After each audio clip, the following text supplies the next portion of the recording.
9 News at 7 a.m. starts right now.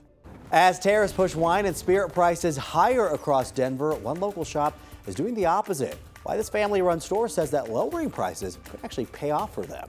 As we get ready to ring in the new year, a reminder tonight, New Year's Eve is one of the busiest and most dangerous nights on the roads. How you can get home safely and for free after the celebrations. And taking a live look outside, we are wrapping up the year with one of the warmest Decembers on record and a very gorgeous sunrise right now. Take a look at your screen over Horsetooth Reservoir this morning. A Bronco sunrise if we've ever seen one. A good omen as we get ready for them to beat the Chargers and get that #1 seed in the AFC. I digress. This was the warmest December, the second warmest December, I should say, because the warmest December was all the way back in 1933. So it's been a bit since we've experienced this. Yeah, it gives you an indication of just how warm we have been. Yeah. Well, good morning. Corey, Jordan, and Katie with you this morning. Last day of 2025, and it's going to be a warm one. Yeah. 60s. So yeah, second warmest on record. Not normal that we see these types of temperatures, and we're back to the 60s today. But we have seen the most 60-degree plus readings in Denver this December ever since 1872. So it's not really feeling like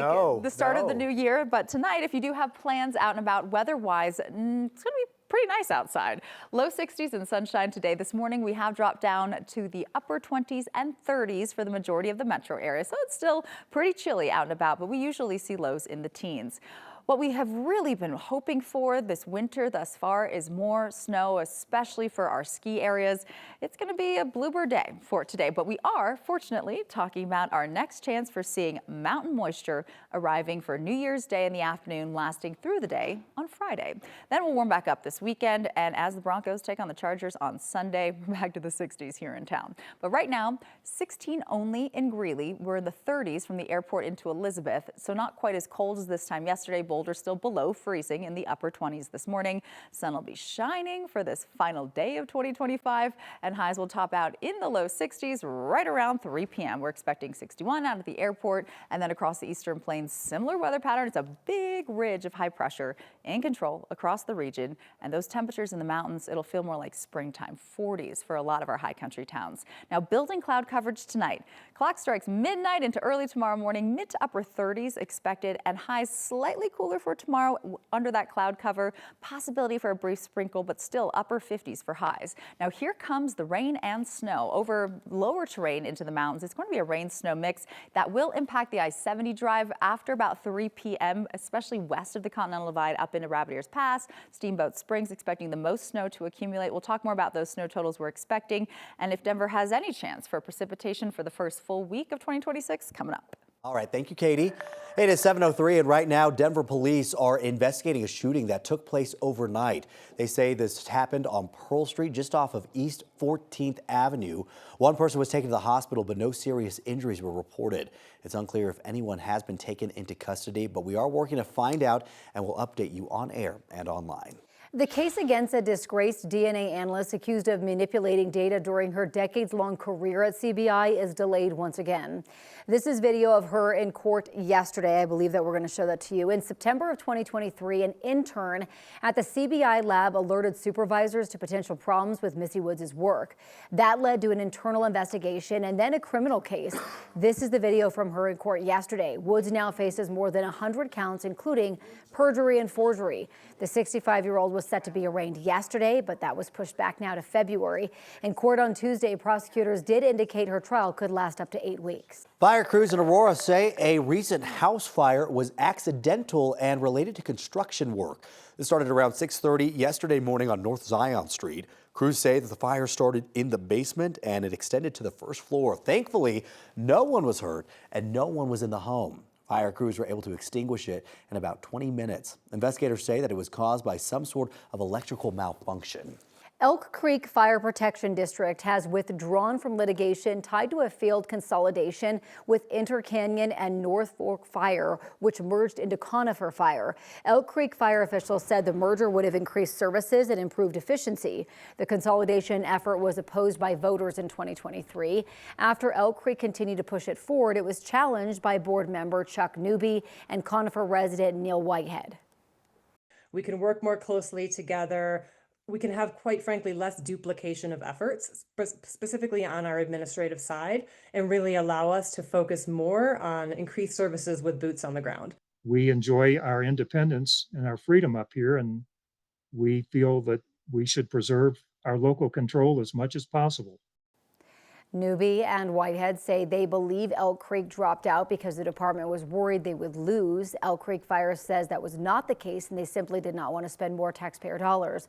Urban says they spent more than $70,000 on litigation from December of last year to October of this year. A driver who was going the wrong way on E470 near Parker has been arrested by Douglas County Sheriff's deputies. The sheriff's office said the car was seen swerving through oncoming traffic. When a deputy tried to stop it, the driver seemed to try to evade the deputy before eventually pulling a U-turn to face the right direction and pulling over. The driver was arrested on charges including driving under the influence, driving on the wrong side of the highway, and driving with a suspended license.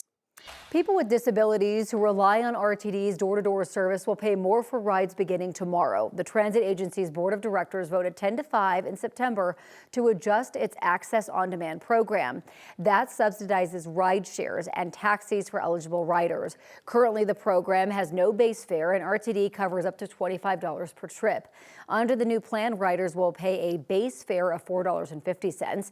There's an income-based discount that's half of that. The agency will also reduce its subsidy to $20. RTD argues the changes are necessary to keep the program financially sustainable. There is one thing that won't change. The number of subsidized trips per month will remain at 60. Well, as we get ready to ring in the new year, a quick reminder tonight, if you are celebrating, please plan a safe way home. Yes, New Year's Eve is one of the most dangerous nights of the year for impaired driving. 9 News transportation specialist Brianna Fernandez is live in Denver with ways you can get home safely tonight. Good morning. Hey, good morning, guys. So New Year's Eve, like you guys mentioned, one of the busiest nights and also a dangerous time to be out on the roads, which is why our RTD is offering free options starting tonight. So at 7 tonight until 7 a.m. tomorrow morning, it is going to be free. So anyone who is going to be out in downtown Denver, maybe drinking, don't get behind the wheel. You have free options and also discounted options.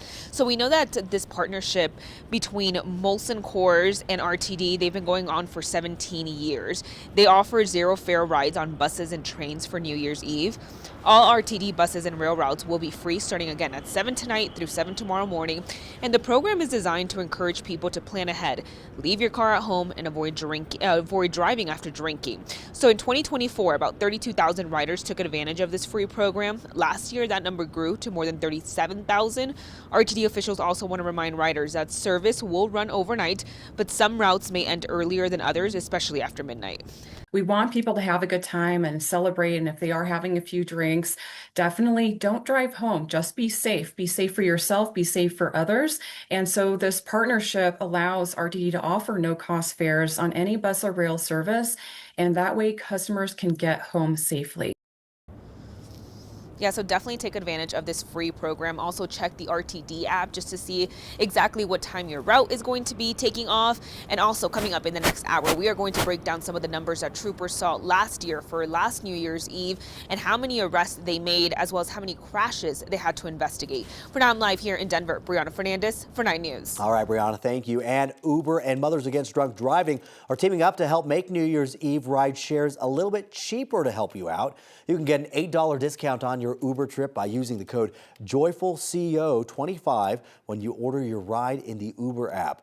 The code is on your screen right now. It's good for one ride in the Denver metro area through January 2nd. The United States Postal Service is looking to make some major changes heading into the new year, and it could impact how you pay your bills or mail in your ballots.